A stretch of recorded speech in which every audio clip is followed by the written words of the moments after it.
Hello बच्चों, let's see the question. The question is gastrulation comprises. तो यहाँ पे बोल रहा है गैस्ट्रुलेशन में यहाँ पे क्या देखने को मिलता है। Option 1 is morphogenetic movements, option 2 is differentiation of archenteron, option 3 is differentiation of 3 germ layers and option 4 is all of these. तो यहाँ पे जो गैस्ट्रुलेशन होता है उसके बारे में हम लोग देखेंगे। तो सबसे पहले हम लोग लिखेंगे यहाँ पे की कंसेप्ट। यहाँ पे की कंसेप्ट में हम लोग बात करेंगे अबाउट क्लीवेज। तो यहाँ पे जो क्लीवेज का जो प्रोसेस है वो होता है in the single celled zygote. ये होता है in the single celled zygote. ये जो जाइगोट होता है ये सिंगल सेल्ड होता है और इसमें यहाँ पे क्लीवेज होता है। क्लीवेज जो होता है वो यहाँ पे सक्सेसिव माइटोटिक डिविजन्स होते हैं जो यहाँ पे सिंगल सेल्ड जाइगोट में होते हैं to form multi cellular embryo.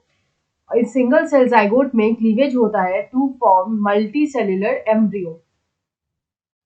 तो यहाँ पे क्लीवेज के वेरियस स्टेजेस होते हैं। तो सबसे पहले यहाँ पे जाइगोट का जो फॉर्मेशन होता है वो होता है after the fusion of male and female gametes. यहाँ पे इस जाइगोट में होता है cleavage which is successive mitotic division और यहाँ पे वेरियस स्टेजेस जो है वो हमें देखने को मिलते हैं। तो यहाँ पे जो फर्स्ट स्टेज आता है वो आता है मॉडुला। तो मॉडुला जो होता है उसको हम लोग बोलते हैं 8 to 16 सेल्ड स्टेज या फिर इसमें होता है 8 to 16 ब्लास्टोमियर्स। उसके बाद मॉडुला के बाद यहाँ पे जो नेक्स्ट स्टेज हमें देखने को मिलता है वो होता है ब्लास्टोसिस्ट। तो यहाँ पे जो सेकेंड स्टेज आता है वो आता है ब्लास्टोसिस्ट। तो ये जो ब्लास्टोसिस्ट होता है इसी स्टेज में इम्प्लांटेशन का प्रोसेस होता है। इम्प्लांटेशन होता है। अब इम्प्लांटेशन क्या होता है कि यहाँ पे जो ब्लास्टोसिस्ट होता है वो जो यूट्रस का जो वॉल होता है उसमें ये एम्बेडेड हो जाता है। It is embedded in the wall of uterus. Uterus का जो वॉल होता है उसमें ये एम्बेडेड हो जाता है।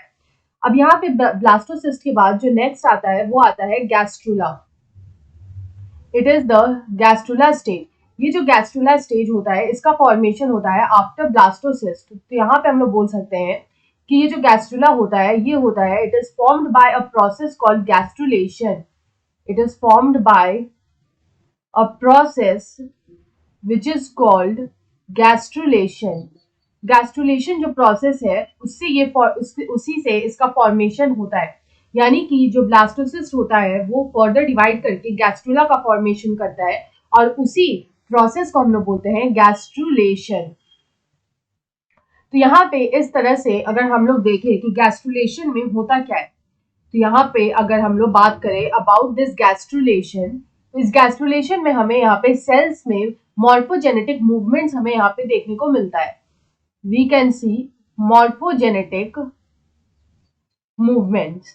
सेल्स का यहाँ पे मूवमेंट्स होता है जिसको हम लोग बोलते हैं मॉर्फोजेनेटिक मूवमेंट जो कि विजिबली हम लोग देख सकते हैं। उसके बाद यहाँ पे होता है डिफरेंशिएशन ऑफ आर्किनटेरॉन। आर्किनटेरॉन जो होता है वो एक तरह का कैविटी होता है। उसमें हमें यहाँ पे जो डिफरेंशिएशन है वो यहाँ पे हमें देखने को मिलता है। मतलब यहाँ पे जो सेल्स है वो यहाँ पे डिफरेंशिएट करते हैं इन दिस आर्किनटेरॉन। उसके बाद अगर हम लोग देखें कि और यहाँ पे हमें क्या देखने को मिलता है तो यहाँ पे होता है डिफरेंशिएशन ऑफ 3 germ layers। तो यहाँ पे जो germ layers होते हैं वो डिफरेंट ऑर्गन्स को यहाँ पे बनाते हैं। They give rise to different organs और यहाँ पे तीन तरह के जो है वो germ layers होते हैं। There are 3 types of germ layers और उन्हीं का यहाँ पे हमें डिफरेंशिएशन देखने को मिलता है। तो यहाँ पे जो germ layers होते हैं वो होता है एक्टोडर्म, फिर सेकेंड आता है एंडोडर्म और थर्ड आता है mesoderm.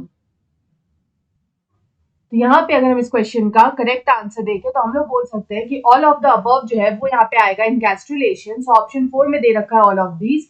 So option 4 is the right answer. I hope you understood it well. Best of luck.